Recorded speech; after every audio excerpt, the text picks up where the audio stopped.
And good morning once again to everybody on this call. What a great way to start a Tuesday. So many people interested in hockey on an August 29th is great news for everybody.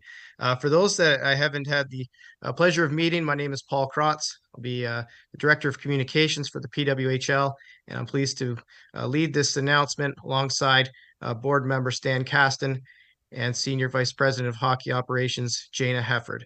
I'd like to turn things over now to Stan for some opening remarks. Thank you, Paul. All of you out there who are watching, as you can imagine, I've been a part of many, many press conferences, but none quite like this. I couldn't be more excited for what we're announcing today. And I'll get to that in a minute, but before I do, I'm going to go off script for just a second, and I want to reflect how serendipitous it is that we find ourselves here today. Last night, Mark, Walter, Royce, Cohen, and I were with Billie Jean King and Alana Kloss at the U.S. Open here in New York, as they were honoring Billie Jean for the 50th anniversary of her drive for equal prize money, her successful drive. And like everything she has done in life and been successful with, I can tell you she has brought that same energy to this project. She is our spiritual leader. All of us who have been involved have had the benefit of her guidance and her pressure to get this done and to make it right. So the fact that this is all happening at the same time, and I will tell you that Billie Jean and Alana are on this. They're checking up on us. But with all that they have going on this week at the U.S. Open, for them to make time for us is indicative of how important this is to them and to all the rest of us. So with that, let me welcome all of you, and I'll get into some mundane housekeeping announcements, and then I'll turn it over to my colleague who will go through some of the more fun aspects. But we completed these transactions right around the 1st of July, and I said at that time, we'll be back in touch in the next 30 to 60 days with some details. And here we are. So the first announcement I have is that we have a name. We have a name for our league. And as you can see from the screen behind me, it's the Professional Women's Hockey League, the PWHL. And to find us on the web, our website is thepwhl.com, which is my second announcement. We have a website, and it's going live today. It's a startup. Today's the first day. There's not a lot on there yet, but we are going to keep populating it every day from now on. And so it'll be the place to go for news about our league, for developments, for people in our markets to sign up, for information about tickets when they become available, and all those other things associated with our league. So again, it's our first day of our new league name and our new league website. So tune in often. That's where you can find stuff about us. Now, the next announcement is I want to confirm what has been out there for the last 24 hours. We will start this coming season in January in our original six, our six markets. The Canadian markets are Montreal, Toronto, and Ottawa.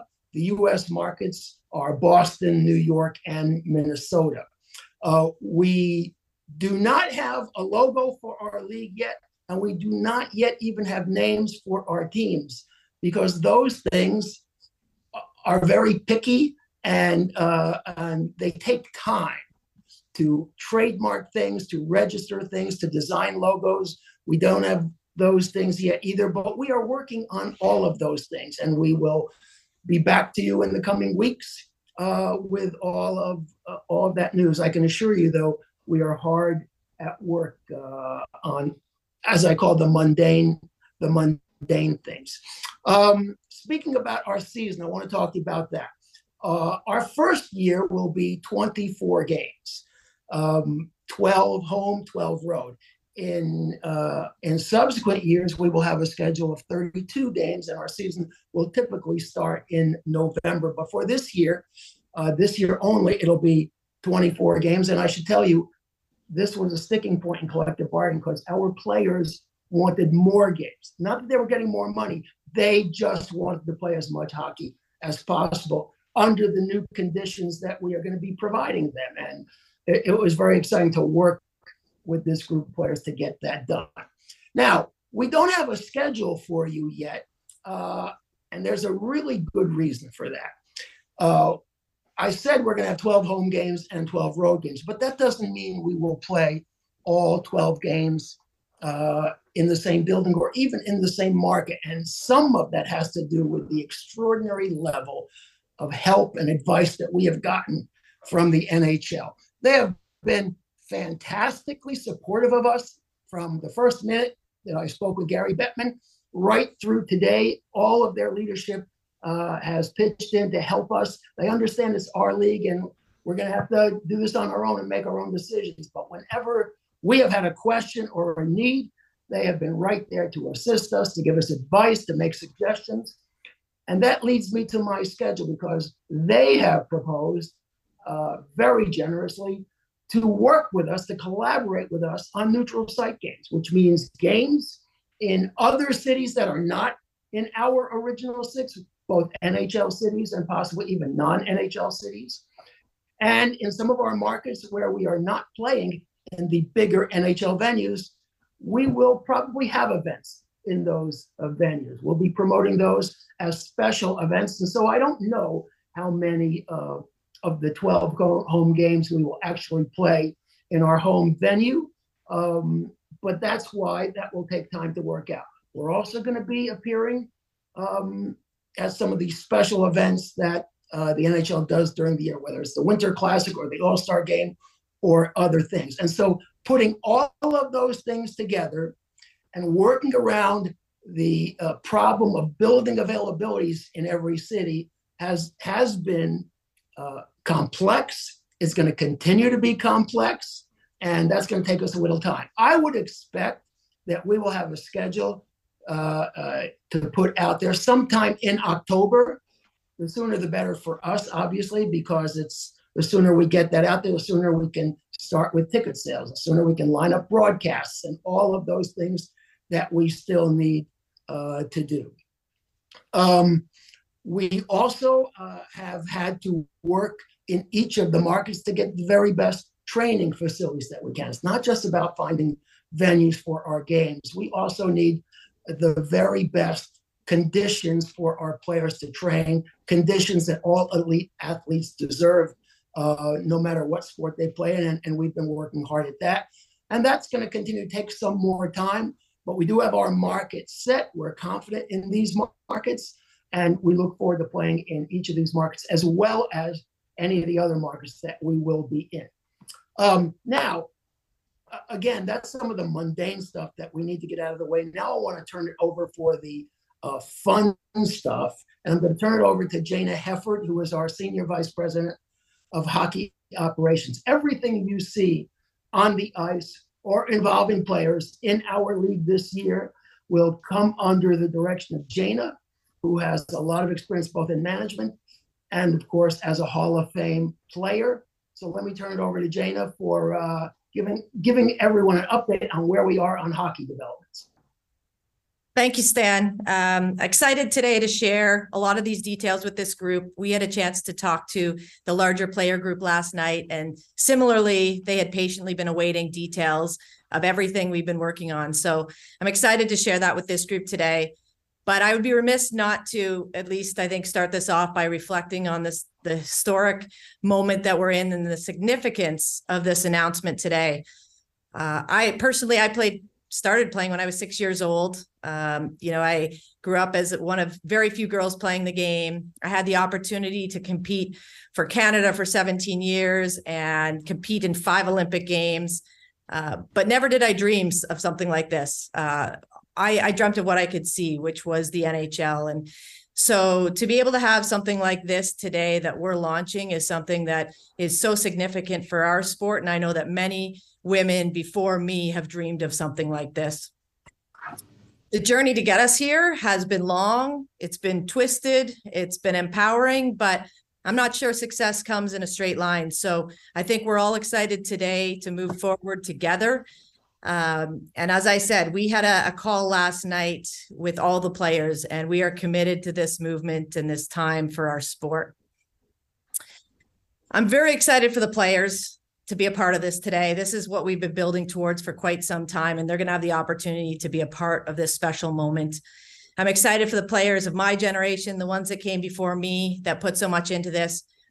And I'm equally excited for all the new fans of our game, men and women, boys and girls that are going to be inspired by the women that go onto the ice in this league. And we're going to represent what it means to be strong, to be powerful, and to be determined.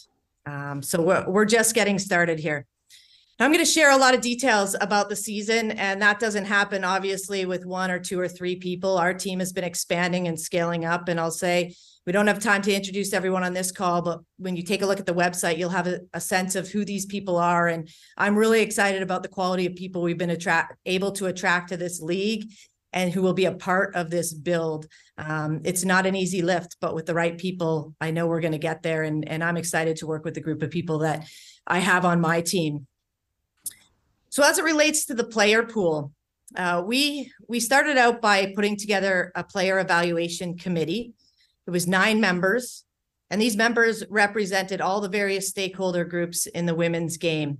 So from the PHF to the PWHPA, Hockey Canada, USA Hockey, the NCAA, U Sport, the IIHF, and international players.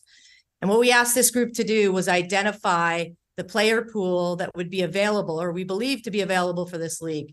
We came up with a list of over 300 players from around the world that we believe are eligible and will be interested in this league. It's a big list, but it's not exhaustive. There is for sure a chance that we have missed a couple players, but we're really confident in that group that we've put together. That entire group of players were on the call last night or invited to the call last night. So we're moving together with that large player group. And that's really exciting. That player group will be provided to the general managers when they're in place as a starting point and as a resource, but obviously they'll do their own work to determine how they build their own teams. And in terms of general managers, we're in the final stages of securing those people. We'll be able to announce those very shortly. We embarked on a hiring search about 4 or 5 weeks ago, and it's been an intense 4 or 5 weeks. But again, really encouraged by the quality of people that have come to the table that want to be a part of this, that bring varying experiences and background. And we know that's going to make us stronger. So that information will be coming very soon to this group. Starting today with the launch of our website, there'll be a declaration process for all players. So we're asking them to fill out a declaration confirming their eligibility for the draft. They'll have until September 3rd to do that. Again, this was communicated to players last night, so it will be in their inbox today, and we'll start that declaration process as of today to understand which players are eligible for the upcoming draft. The draft will occur September 18th in Toronto. So more details to come on that in the coming weeks, but the date is set at September 18th, which will be another historic moment for our sport. Starting on September 1st, we're going to open a free agency period. And for the first 10 days of September, the free agency period will be open, and each general manager will have the opportunity to sign 3 players in advance of the draft. So as of September 10th, we'll have 18 players that will be assigned to the 6 teams, 3 per team. And then following that, every other player will enter the draft. When the draft occurs on September 18th, we'll go through 15 rounds of a draft. So at that point, all 6 teams will have 18 players on their roster. For all players that don't get drafted on the 18th, they ultimately will become free agents and will be able to negotiate a tryout in any market they choose, or negotiate a player contract in any market they choose. So just because a player doesn't get drafted does not mean they won't be a part of this league. They will have some ownership over where they get to try out. Per the CBA, there's a minimum of 28 players that have to attend training camp. So each team will need to secure at least 10 players after the draft to come to their market. So there's a number of these spots that will be available coming out of the draft for players that aren't drafted. Following that, training camp is set to begin the week of November 13th in each of our markets. And on that, throughout this season, we'll be abiding by IIHF breaks, and definitely want to acknowledge the support of groups like Hockey Canada, USA Hockey, the IIHF. They're all incredibly supportive of what we're building here, and recognizing that many of their players, this will be the place that they train and they compete to get ready for those events. So before I turn it over to Stan, I also just want to really express my thanks to Mark and Kimber Walter, to Stan Kasten, Royce Cohen, Billie Jean King, Alana Kloss, for making this possible. Not only do they believe in what we're building here, but they've rolled their sleeves up, they've got to work, and they've committed to this vision of women's professional hockey, and that it'll be first class and it will be professional in every aspect. Billie Jean King and Alana Kloss, as Stan mentioned, have been fighting for women's sports, human rights, pay equity for over 50 years. And it's pretty amazing that their legacy continues to grow today in a really big way. None of this would have happened without the support of Billie Jean King and Alana Kloss. So again, I want to express a huge gratitude and thanks to them. When we started this journey, their advice was, if you want to create change, you need to stick together and unite. You need to create a united voice. And that's what we've done to get to this point. And from this day forward, that's how we'll move forward with this league. So again, thank you to them. And we can't wait for fans around the world to join us on this journey. So Stan, I'll turn it back over to you. Okay, thanks, Jana. We're gonna open it up to questions for me and for Jana. But first, I want to invite a special guest to say a few words, a friend of everyone in the hockey world, but especially the women's game for a long time. And that is the new executive director of the PWHLPA, Brian Burke. Brian, if you're on, can we get him in? There you are. Oh, Brian, the floor is yours. Thank you, Stan. Well, thank you, everyone, especially it's the most exciting day in the history of women's hockey, in my view. I think this is an amazing day. I do want to thank the ownership group, Mr. and Mrs. Walter, Ms. Claus, Ms. King, and Stan Kasten in particular, who's been an old friend and a great friend of hockey. I want to thank our executive committee for working so hard to put all this together. It's an exciting day, folks. So just a couple things, and I will be very brief, I promise. First off, we are committed to a platform of fairness and equity and equality, and the core values that started this league will not ever change. That's number one. Number two is we don't care where you played before you got here. We're excited to have you here. If you can play here, you can play.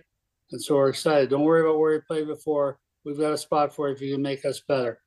And we look forward to growing this league together. It's an exciting, exciting time. They've given us a chance here, the ownership group, to pave the way here for success. Now we got to drive that one home. So thank you, Stan. Thanks, everyone. We're so excited. Okay. Thanks, Berkey. Look forward to working with Brian because, as I said, he's been a friend of mine, but he's been a friend of hockey and especially the women's game for a very long time. And I don't think the union could have done much better. So with that, Jane and I will open the floor to questions. Paul, are you going to moderate? How do we go about this? I will. Thank you, Stan. Just a reminder, folks, if you do have a question, please use the your Zoom module to raise your digital hand. I see a number of questions already emerging, so we'll allow that queue to build. I will call on you individually, at which point please unmute yourself and proceed with your question. We do plan on taking questions for at least the next 30 minutes, so hopefully that gets time for everyone to have their voice. We'll start questions with and just a reminder, folks, when you do unmute, just so we can please identify yourself, not just with your name, but also the media outlet that you're representing. It'll just really help us all get to know our community as we move forward together. Or just ask everyone to please mute if you're not asking a question. I just hearing a little bit of background. Okay, great, thank you. John Worrow, please unmute and proceed. Thanks, Paul. John Warrow, the Associated Press. Congratulations on getting to this point in what's been a long process, Jane. And this one's for you. What went into, and I've got a follow-up question for Brian Burke, but what went into determining these markets as having the potential of having the best success? And what gives you the belief, Jana, in believing this model is the one that will succeed? Well, thanks, Sean. As it relates to the markets, there's, like everything else here, been a ton of work been done over the last number of weeks and months to identify the best markets for this league. There's been facility visits, various site visits. We're looking at game facilities, training facilities, strength and conditioning pieces to it to ensure that we have all the pieces that we need for our athletes. So we wanted a market that was excited about the women's game, that had a lot of traditional hockey fans, that we thought would support something like this. We were looking for venues that provide the level of professionalism, the size that we believe we need. The availability of buildings becomes an issue when we look into this, and how the markets, I think, fit together. Additionally, I'd say we consider, the support we've had in the past, and, NHL support, as Stan mentioned, has been really, really valuable. So I think it's a bit of a puzzle to get to the point of confirming these markets, but we made sure we did as much research as we could to get to this point.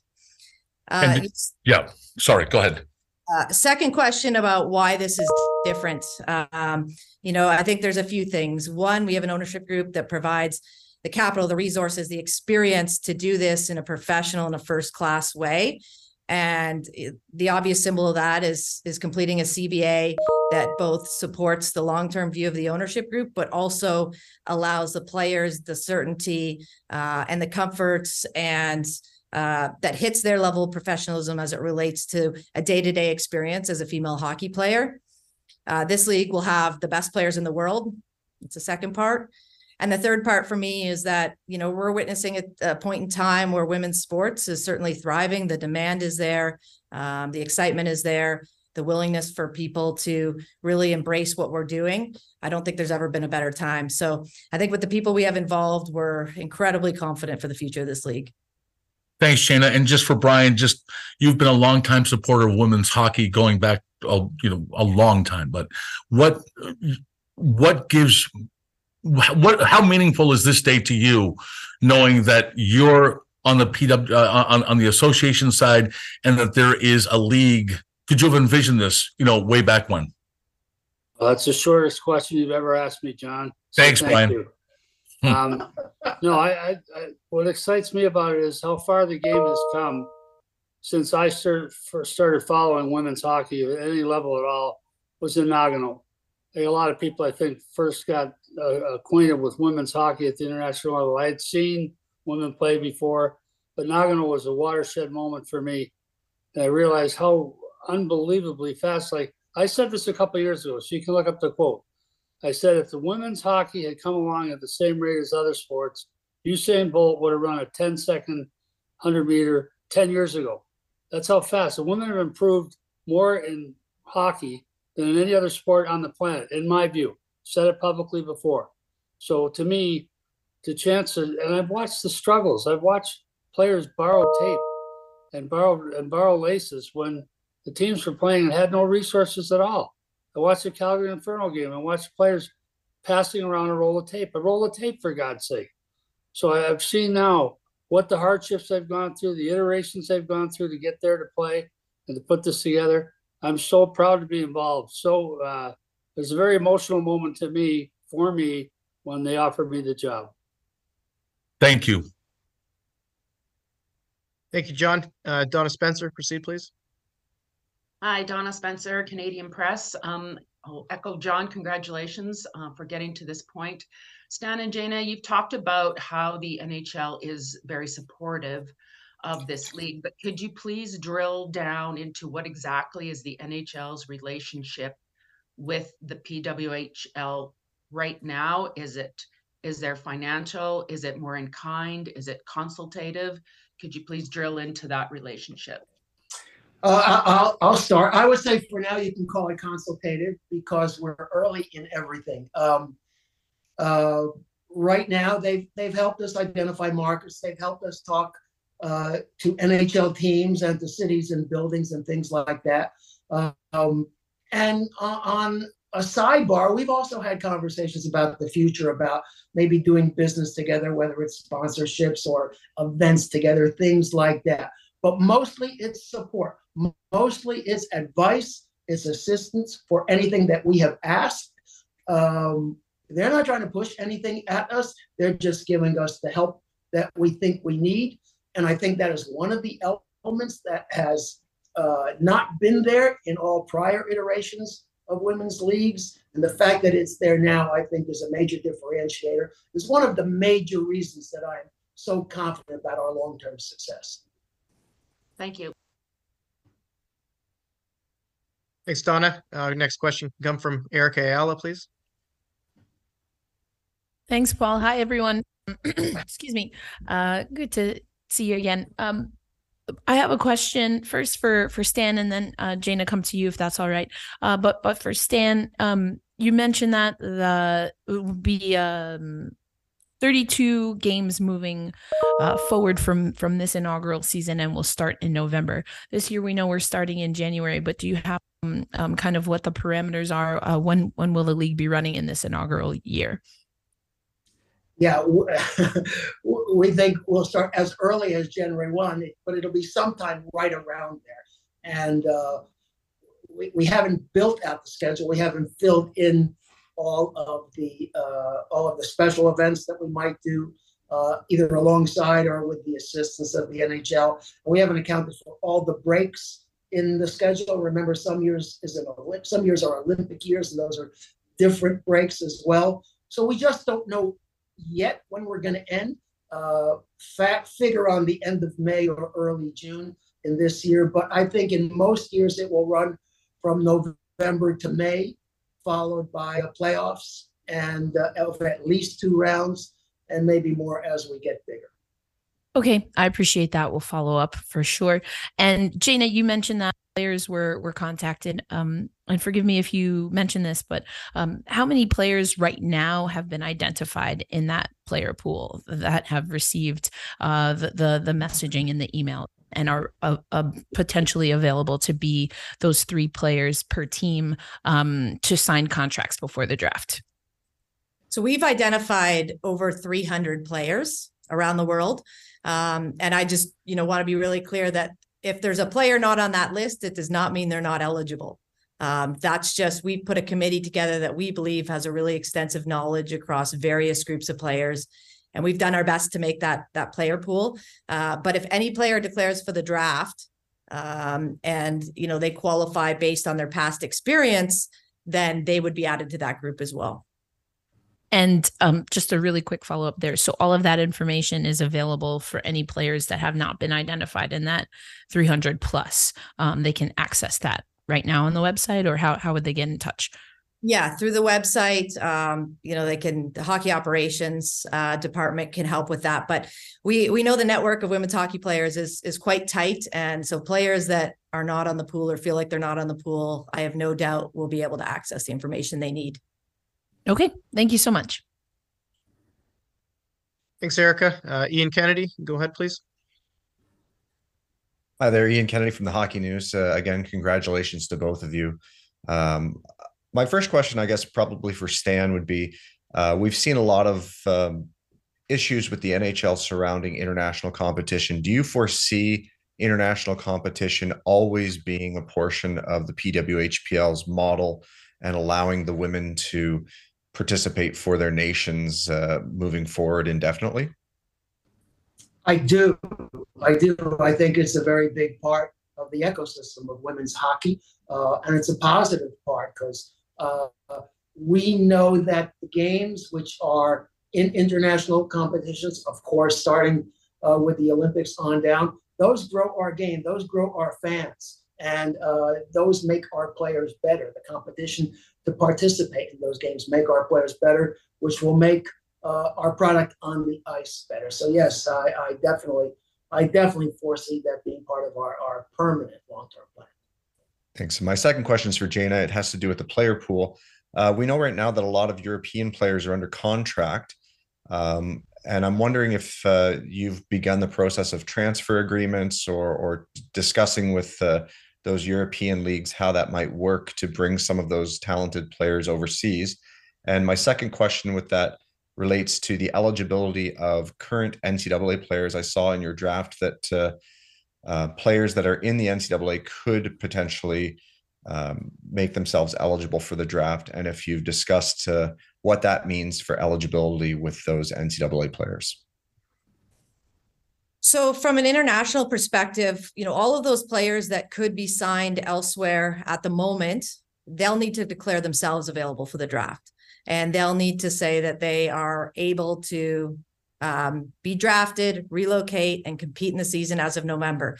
We've had a number of players reach out that have exit clauses in their contracts. All of that is not really any of our business, but when they declare for the draft, they are going to declare that they would be available and ready to play as of November. So, of course, we welcome all of those players. As it relates to NCAA and U Sport, we've been in contact with both those organizations around eligibility. We are not putting eligibility requirements, whether that be age or otherwise. But what we have said, and you would see in this document, is that all of these athletes need to consult with their own compliance officers to understand how it impacts their own eligibility. But we, again, they need to declare if they are willing and want to be a part of this draft, and acknowledge that they would come and relocate and be a part of this league moving forward. Thanks. Really quick follow-up for you, Jana.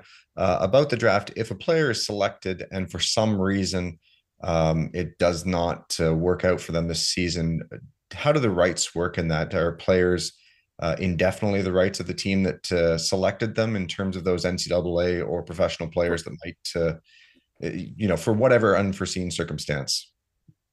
A player's rights will be held for 2 years once they're drafted. They could then potentially re-enter the draft. And then there's a rule that will come out in our rules and regs that you can't go into more than 2 drafts. So you'll have the opportunity to be drafted twice should you not be able to sign a contract in those first 2 years. But then after that, you wouldn't be able to enter the draft again. Thanks so much, both of you. You're welcome.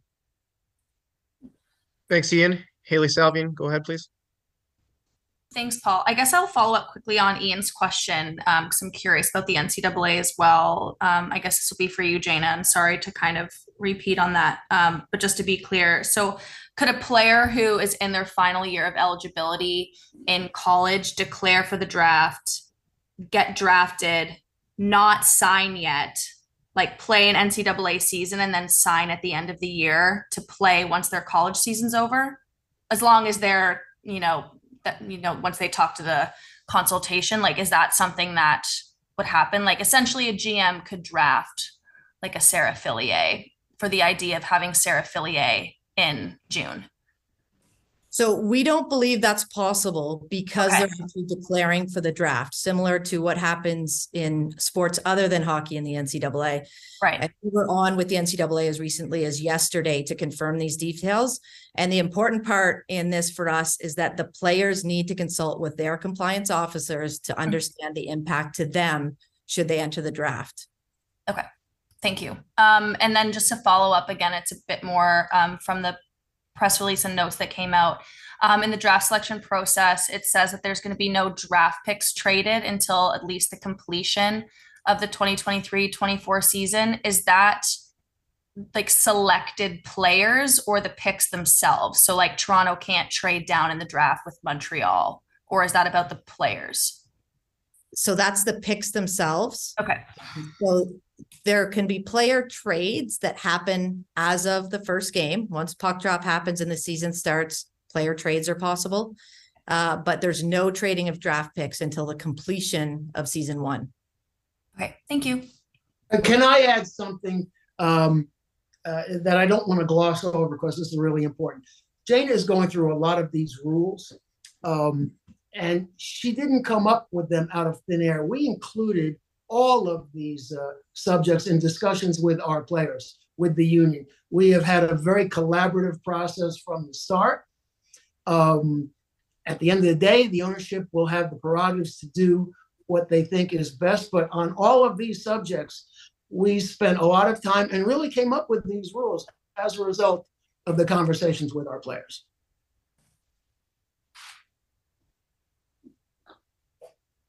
Thanks, Stan. Thank you, Haley. Greg Wyshynski, go ahead, please. Thanks. Thanks, everybody. I have one for Jana, one for Stan. Jana, I was curious about the New York area team thing. I know Stan said New York, the release says New York area. I talked to the Rangers, Devils, and UBS Arena yesterday. They all told me they haven't heard about a team playing in their arenas. I was wondering, the PHF obviously had a metropolitan New York area team. I was wondering if it's a team that could play maybe in multiple sites, but I was also curious if there was any chance they could play at Barclays Center where the New York Liberty play.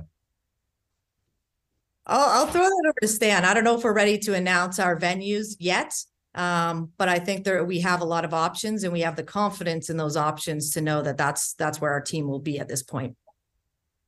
Yeah, and the New York Liberty is a basketball team, so the conditions aren't exactly the same. But Jane is right. We have been in discussion with a number of places, both to play games and to train. And until it's final, we're not going to be announcing venues today, but we expect to be announcing venues very, very soon. Cool. Well, Stan, since you took that one, I'll ask Jana this one then. Jana, obviously with the Dream Gap Tour, the USA versus Canada rivalry was such a huge selling point to bring people to the women's game. How much, now that you're going to have all these national team players in the same spot, how much is the USA versus Canada rivalry going to be used as a selling point for the PWHL? Well, I think, Canada-US rivalry is always a selling point. I think it's something that fans love to watch, love to see, players love to be a part of. So that will remain. To Stan's point earlier, this is about growing the game. So I think it's going to be a big part of what we do. And I imagine moving forward, as I said, we've got a great relationship and support coming from Hockey Canada, similarly from USA Hockey. So I think we'll find ways to work together through this. These are the same players. Our motivations are all the same to grow the game. And I think, anytime you have a rivalry like that, you want to keep that alive. Thanks, Greg. Our next question comes from Alex Azzi. Go ahead, please, Alex. Hi, thank you so much for the time. Following up actually on Greg's question about New York City region, is the team definitely going to play in New York State, or are New Jersey and Connecticut also options? They're options. Again, we're exploring all three of those places, and you'll just have to hold on a little while. We're very close to being able to announce the venues. We just aren't ready to do that yet.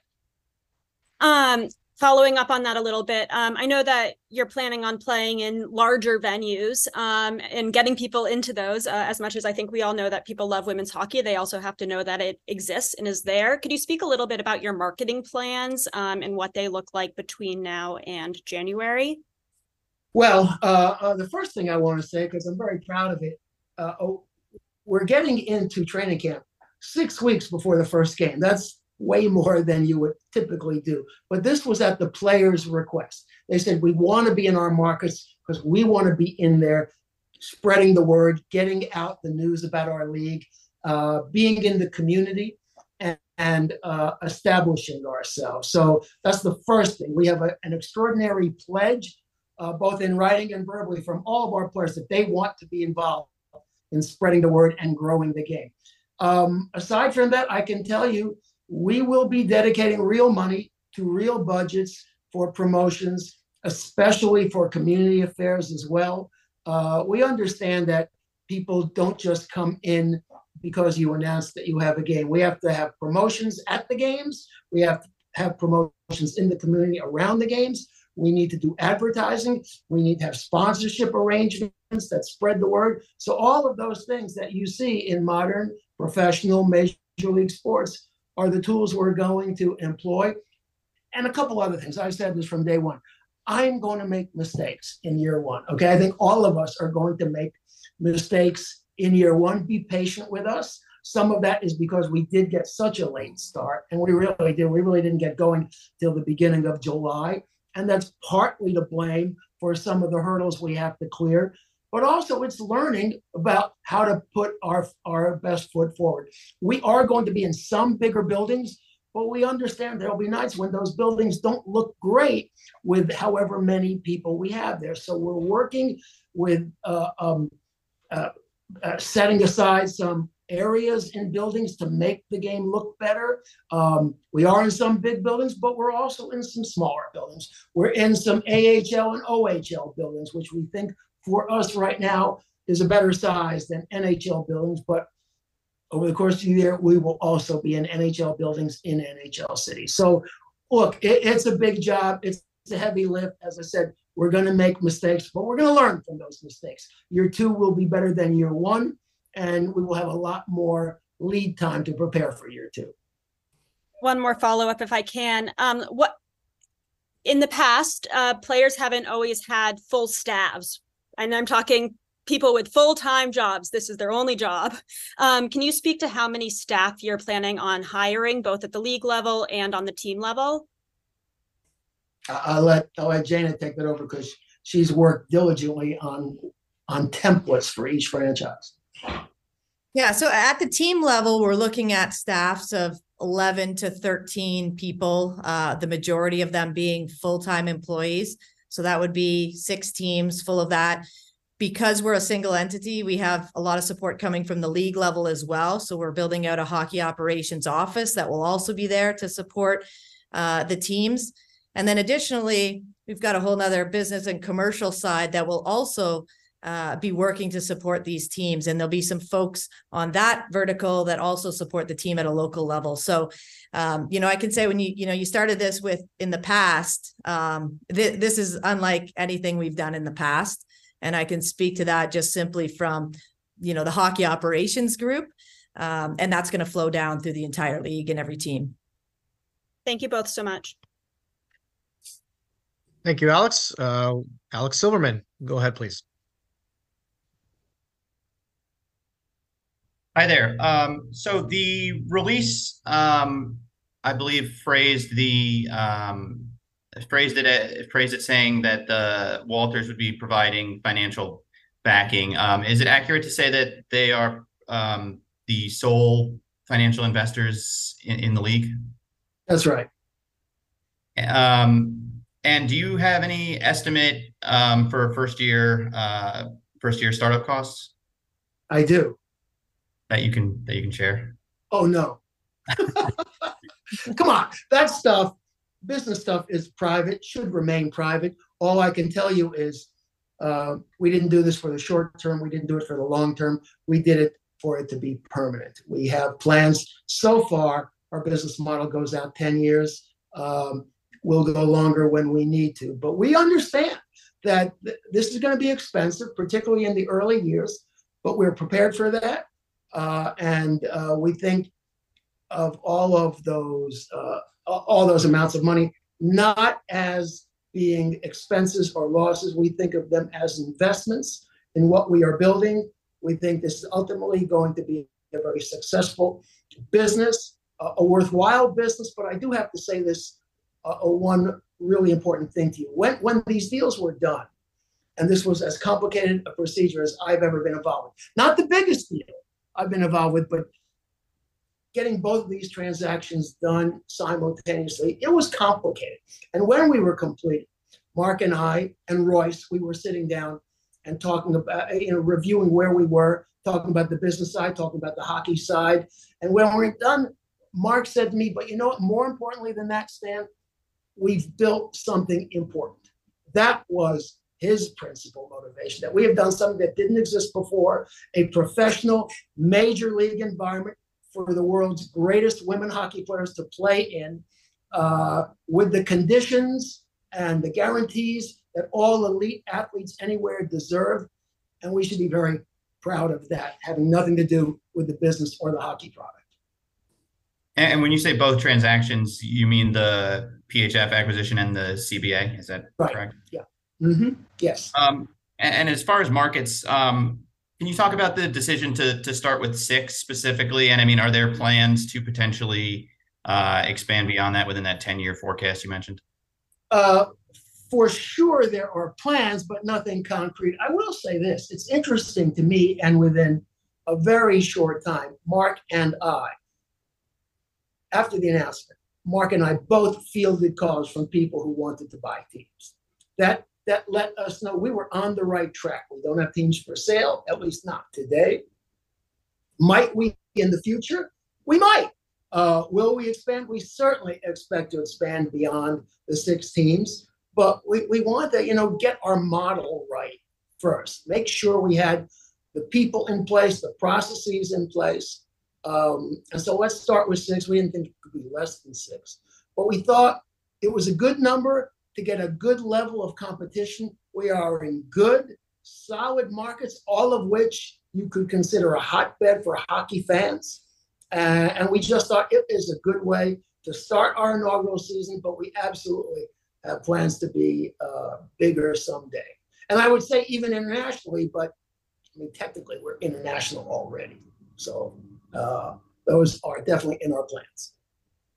Last thing for me, do you plan to kind of run the league level business ops out of Chavez Ravine for the foreseeable future? Well, right now, it's so interesting. We're still in a remote environment, and other than Royce and Stan, nobody is in Chavez Ravine. Everyone is scattered.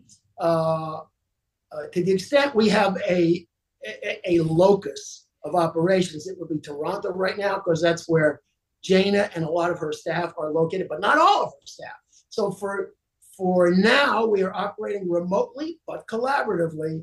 And maybe in the next year, we'll have to think about one central location for everyone, but it is just not on the immediate to-do list. It's on the secondary to-do list. Great. Thanks so much. Thanks, Alex. Mike Murphy, please. Hi, Mike Murphy, Dice Garden. Thank you all for your time. 2 questions, primarily for Jana and Brian. Jana, I was wondering if you could speak to, with your experience with the CWHL and what you saw on the NWHL and PHF, the difference in what you're hoping to see just in terms of player resources. The story Brian told about like sharing tape, and we know that's such a big part of this pro lifestyle, pro experience, what we've all been striving to see in the women's game. How much better do you forecast things looking in the PWHL? Thanks for the question. I think the first thing you need to do is look at the CBA, and that's gonna tell you a lot. I mean, when you bring up those leagues of the past, and I think we certainly aren't looking back at this point, but there is a lot of situations that just weren't a professional environment, weren't a first class environment, or respectable environments for athletes. And so all of it's going to be different, from the way they show up at an arena, the facility they're in, to their permanent training space, to the resources and staff around them, to their meals pre and post training, to the marketing that's going to be put behind what they're doing. I mean, I think everything is changing. And I don't know if that's a great answer, but if you look at the CBA, there's a lot in there and a lot of certainty for the players on what this experience will entail. And that's incredibly exciting to all of them. And then another question is, has there been any discussion between the PA and the league itself about whether or not the league will be inclusive and accepting of transgender players? Yeah, we're working on the transgender policy right now. That will be in place very soon and available for everyone to see. Thank you. Thanks, Mike. We are a couple minutes before 12. I know we started late and I still see so many hands. So we are prepared to take questions for another 15 minutes or so, but to be mindful of others, let's limit our questions to 1 and a follow-up for the same individual if needed. But let's try to get through as many more as we can. Really loving the participation and don't want to leave anyone out. But next we'll take one from Angelica, please. Hi, everyone. Angelica Rodriguez from the Ice Garden. I just want to follow up on Mike's question regarding the transgender policy. Are there any specific organizations that you're collaborating with? And, are there a little bit more particulars that you can share with regard to that?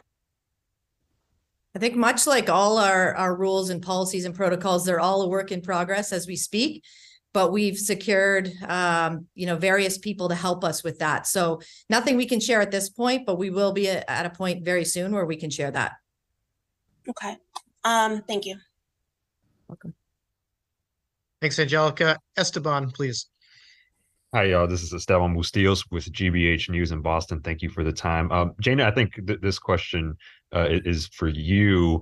I know there was, when the acquisition of the PHF happened, there was a lot of, maybe I think you can describe as confusion, initial shock. What has the messaging been like to the former PHF players about what their role in this new league will be? Well, as I mentioned, we spoke to this player pool last night. There was over 300 players invited to that call. That represented PWHPA players, PHF players, international players, NCAA graduates. So it was a large pool of players, and the message was the same as what you heard Brian say earlier today, and that we've continued to say that this league is for the best players in the world. It does not matter where you come from, where you played in the past. This is simply about the best players. And I think, last night seeing all those players together on one call was a great sign that, now they're one player group. There is no more PHF or PWHPA or international. We are one player group of the PWHL. Great. Thank you. Thank you, Esteban. Ken Warren, please. Oh, yeah. Thanks, guys. Congratulations. And thanks for the time. I guess, Stan, this is for you. I know it's a collective right now, the PHWA, and you talked about maybe people reaching out to buy teams. Is there an idea down the road for these individual markets to be owned in that market? And I'll include in that, can we give a range of ticket prices maybe for people when they're wondering whether they want to invest in these games? We don't have any current plans to sell teams in any particular market to individuals. But like I said, that could change down the road, but there are no plans to do that. And as to ticket prices, we are, all of us involved in the ownership and management of this league have a lot of experience in the business of putting on games and determining ticket prices. And we haven't turned our attention to that. We have just finalized our markets, but I'm confident that we will get the right answers for each market. Doesn't mean it'll be the same in each market. We'll just have to study what the conditions are in each market and arrive at the proper numbers, depending on the building we're in and things like that. Okay, just one follow-up, and it's specific to Ottawa. I know obviously they weren't in any of these other leagues for a long time. I know Ottawa had a team way back in some kind of semi-professional setup. Why Ottawa? Does it work with the geography you guys mentioned? Is that part of this? And I imagine there's a couple of possible venues in Ottawa. Ottawa's a great city for those people who haven't been there. It's a great city, and of course, it's a great hockey city. There's a lot of interest, not just in hockey, but in women's hockey in that city. The buildings availability was there for us, and I will say, of all the markets, they might have been as enthusiastic as any in wanting us to be there. And when you're enthusiastic, you work hard to help. And so that was a very strong point in their favor.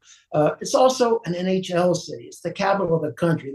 I don't need to sell Ottawa. It sells itself. Thanks, Ken. Jared Book, please. This is probably a question more for Stan. What are the plans for broadcasting? Obviously, it's still very early. I'm not expecting details, but is the expectation that all games will be available at least to stream in season one? That is what I've charged my group with. Yes, that is certainly our goal, at least for streaming for every game. They can't stream a game without real production behind it. So that involves a lot of details, a lot of expense, a lot of investment, but a lot of details. And so we are working on that. But you're right. Our goal is to have every game at least streamed, if not on linear TV somewhere. And just a quick follow-up for Jana. You mentioned 11 to 13 staff members per team. Is this going to be something that's going to be centrally controlled by the league itself, or will teams have the ability to add staff members that other teams might not have? What's the process for So just a quick clarification, those are hockey ops staff at the team level, because there may be additional that sit on the business side. But from the hockey ops side, the GM would be tasked with filling out an organization in collaboration with the league. This is a single entity, so we're going to work with those GMs. We have deadlines that we all need to hit. And so we're going to work with them to ensure we bring in the best people we can find on the support staff level as well. So it'll be in collaboration with them, but the GMs will have a big say in how they build out their teams.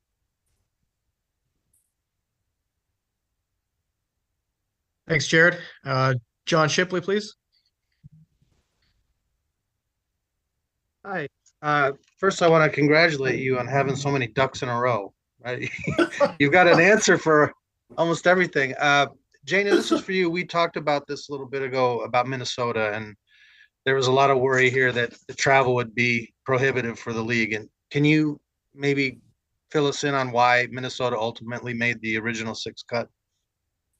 Well, first and foremost, the state of hockey in the United States. And we know there's a number of players that have come from that area. We know there's a huge fan base. And I think one important part as well, when we looked at these markets, it wasn't about whether there was a PHF team in the past or a PWHPA group in the past. It was just about finding the right markets, the right partners, the right facilities, availability.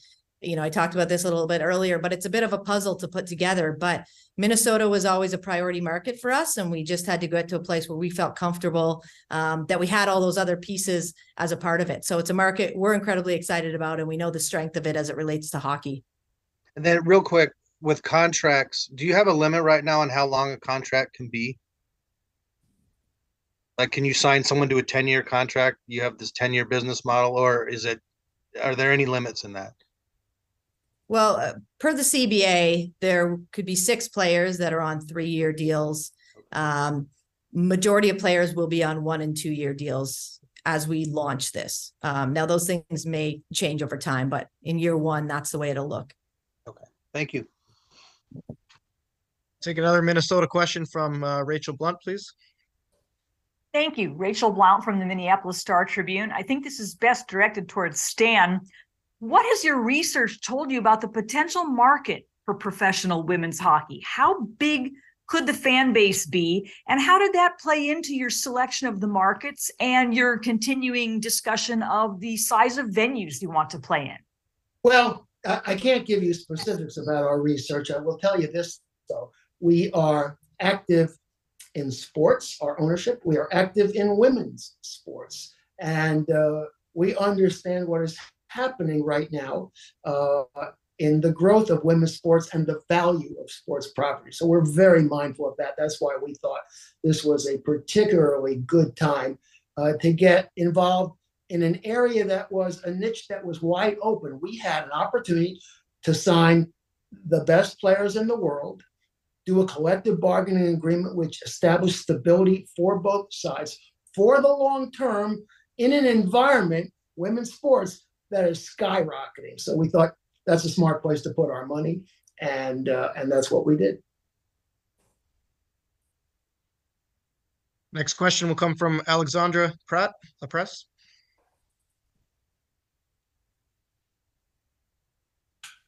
Alex, you can unmute and proceed, please. Sorry, I had a problem. What do you like about the Montreal market, and have you found a venue for the team? Jana, why don't you take that? Well, much like we've talked, we love the Montreal market. It's a hockey hotbed here in Canada. It's certainly, it feels like a no-brainer to have a hockey team in Montreal. As it relates to venues, similar to what we've discussed, we're not prepared to announce those yet, but we do feel like there's multiple options in the city. So this is a market that we're really excited about, and we know we'll be very successful with the passionate hockey fans that exist already in Montreal. Okay, great. And the free agency market opens on Friday. Do you expect to name every GM before Friday? We're hopeful that will happen, yeah.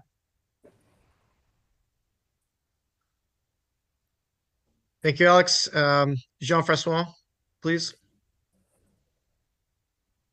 Yes, I'd like to know, for local markets, can we have any information or can you redirect us to contacts to like we're in Ottawa here. So I'd like to contact people here in Ottawa? Is there a way we can get information for that?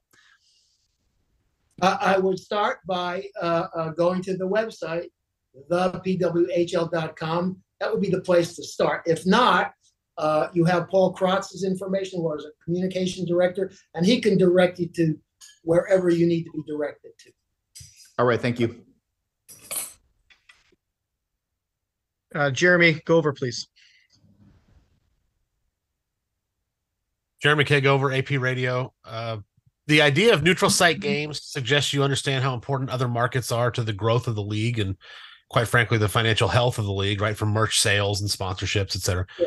So Stan, in particular, I mean, Jana, you can jump in too. I just don't know where you're from in particular, but Stan, what are the challenges in impacting markets in order to grow, such as Western Canada or your LA or my Nashville, or, other than the 6 teams that are kind of in the same geographical area? And thank you so much. Congratulations again.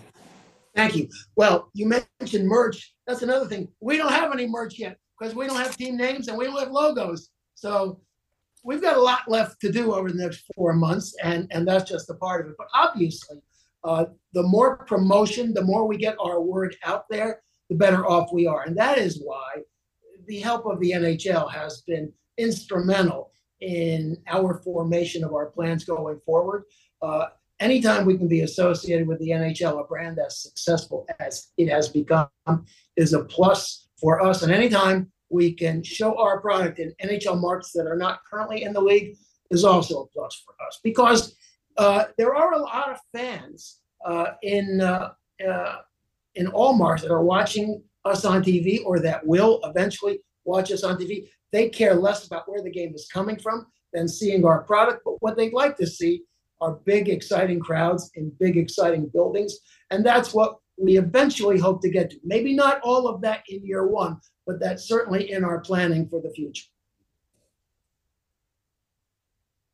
Simon Hopkins, please go ahead. Thank you. Hi, Simon Hopkins from the Ice Garden.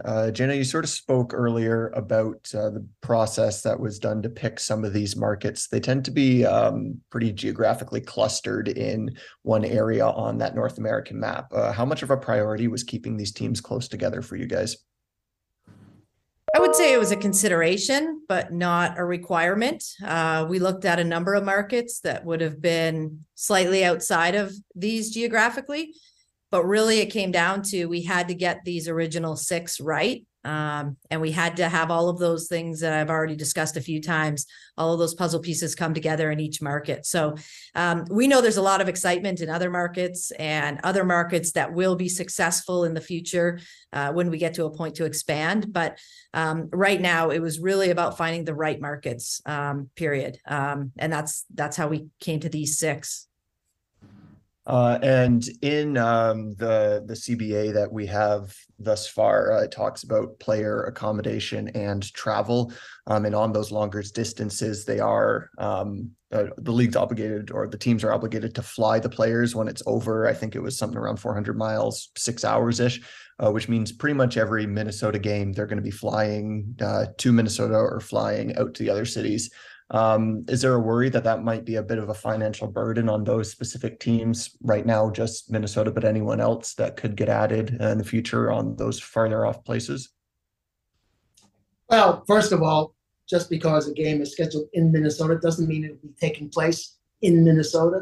I've explained that before.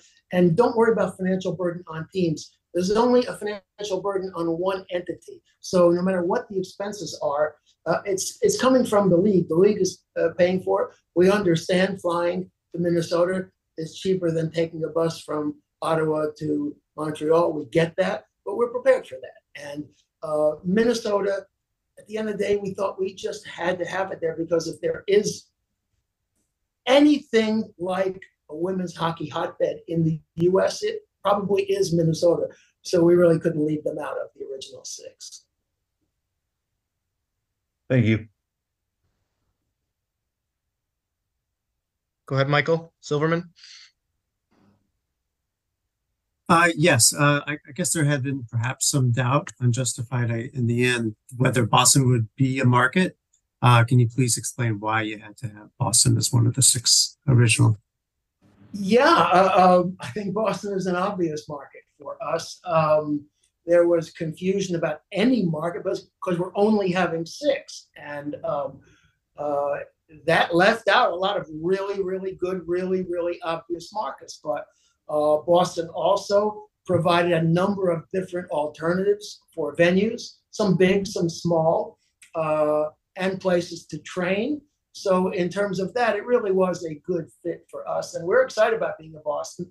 We've had great reaction from the people we've spoken to. We've had great media reaction in terms of broadcasts and things like that. So we expect it to be a very successful market for us.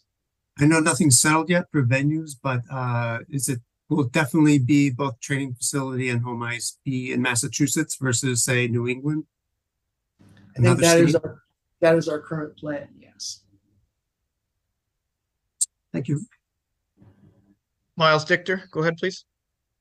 Hey, Miles Dichter, CBC Sports. Jana, as you look into hiring the 6 general managers and then the subsequent hockey operations staff, what's sort of the criteria that's going into that? And as women have come more into management and coaching roles in the NHL, are there any DEI initiatives to go along with that?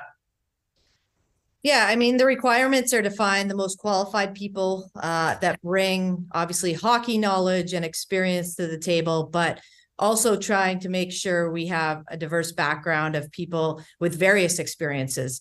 I'm personally less concerned about gender as I am about bringing the right people that bring the right mix of skills and functional skills to the table. As I said, we're really pleased with the candidates that have emerged, and we're really excited about the ones that will be announced really shortly. So it's been a really great process, and we certainly have had a very high number of women that have become candidates in the search. Zoe Hayden, please. Hi, everyone. It's really great to see everybody. I know that we had previously talked a little bit about the compassionate circumstance waiver was something I saw posted online today. I was wondering, to go along with that, what level of communication teams might have with players prior to the draft about potential like preferences for draft or circumstances, like living circumstances or visa circumstances that might affect their ability to join the team that drafts them. Yeah, so when players declare for the draft, they have the ability to complete a compassionate circumstance waiver. This would be a situation that is somewhat out of a player's control. That would mean that they just simply cannot relocate to another market because of given circumstance. We think that's important. Should that be approved, the player would be permitted to play within the market that they choose. I think as it relates to everything else, visas and different things, those would be provided by the league. And GMs will have the ability, I think, to reach out to players as they look to determine who they're going to draft and have discussions with them about their want and their willingness. But, this draft is a really exciting moment for all of women's hockey. It's never been done in a way that GMs and teams select players that they think can help them win a championship that haven't been based on convenience for players. And we've talked about that a lot. There's going to be a strong level of integrity to this draft that, you're going to a team that wants you and thinks you can compete, not because you happen to have a home there or family in the market. The integrity is incredibly important to the players. Thanks very much. Everybody's been so gracious with their time. I don't want to wrap yet, but no new hands. We're going to get through the ones that that have been waiting patiently, and appreciate Stan and Jana and everybody else for their time. New questions only. We'll take Sam, Jerry, Ken, and Kristen, and Aaron. So go ahead, please, Sam. Hi, Sam Fryman, Hockey Writings. Very appreciative of both of you for your time today.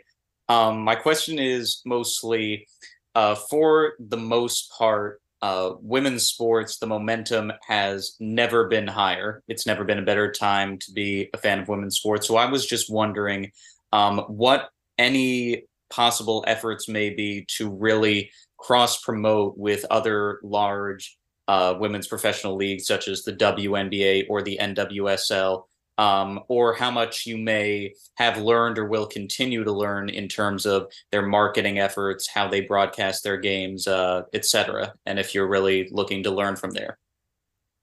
Well, I not only do we own properties in other leagues, we know people in all of those leagues, and we always talk about things. We always observe what other leagues are doing, what has worked, what doesn't work. We understand every market is different, and just because something works in one place doesn't mean it'll work in another.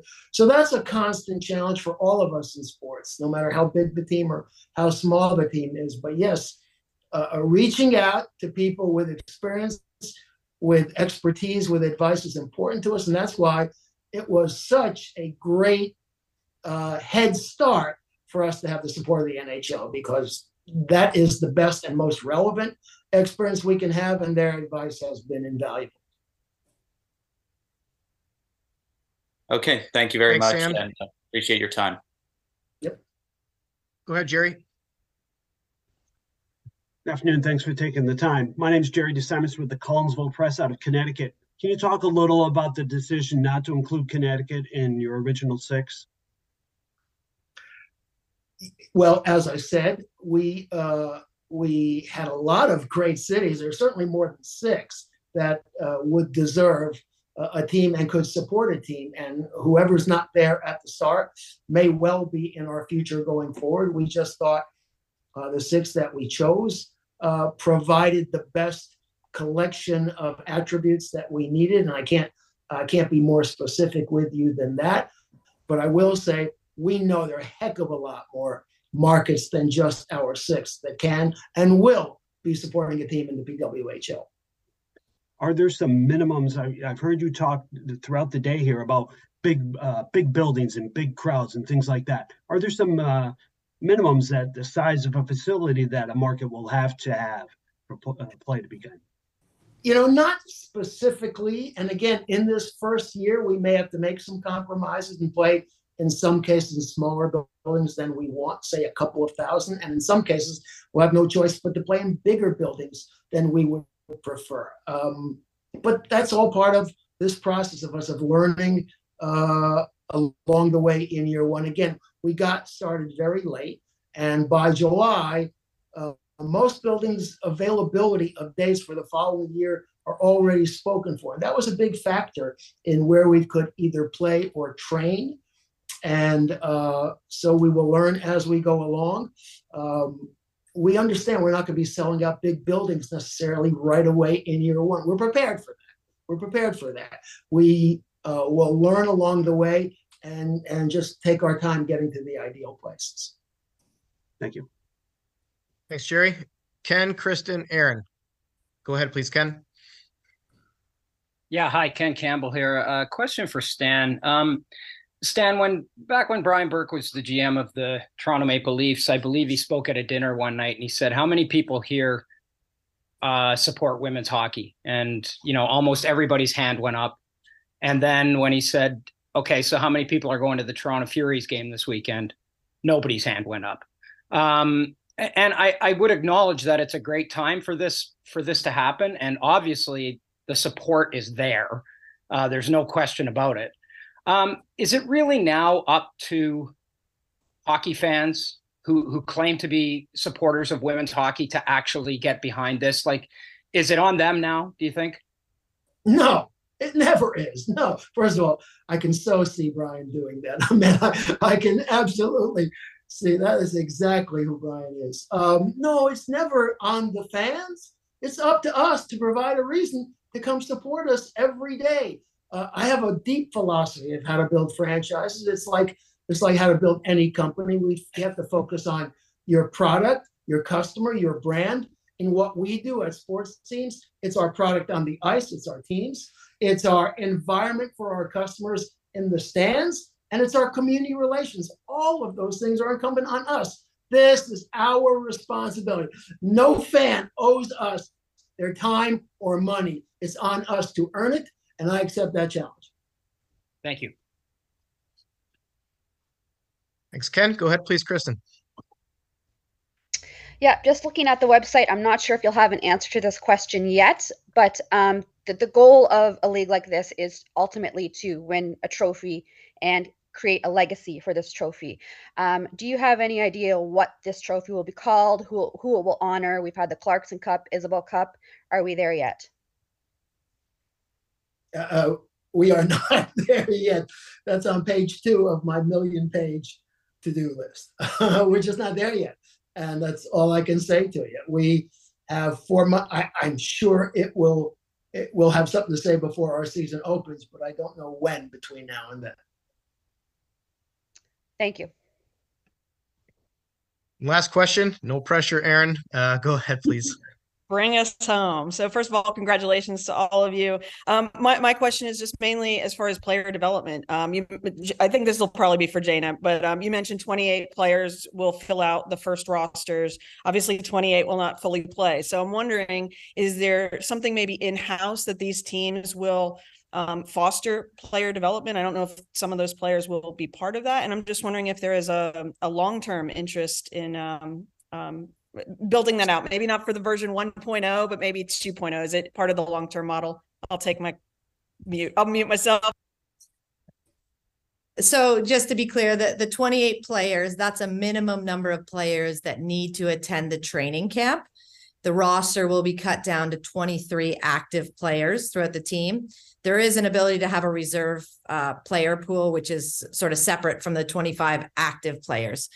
I think, to your point, down the road, we expect there will be all kinds of development, potentially other leagues, minor leagues, whatever that looks like, but that's certainly not a year one piece.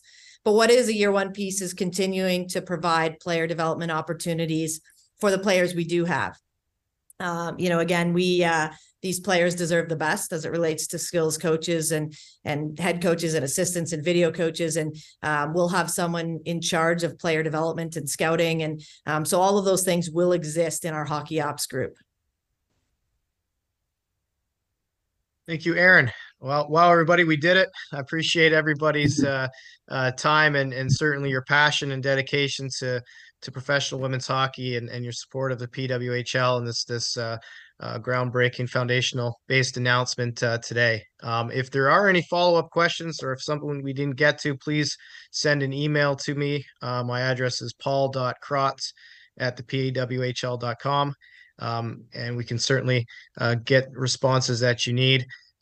We're not finished with news coming hopefully later this week, as Jana alluded to. We hope to announce the 6 team general managers. Stay tuned to the website and to your emails. We will try to coordinate some media availability just like this with our GMs when that time comes. And again, more information to come this week. Again, my gratitude to Stan and to Jana, as well as Brian Burke for your time today and taking all the questions. And most importantly, to everybody on this call, your coverage and support of women's hockey is outstanding. We're off to a great start. Look forward to seeing everybody on future calls and around the rink this fall and winter. Thank you again, and this will conclude today's call.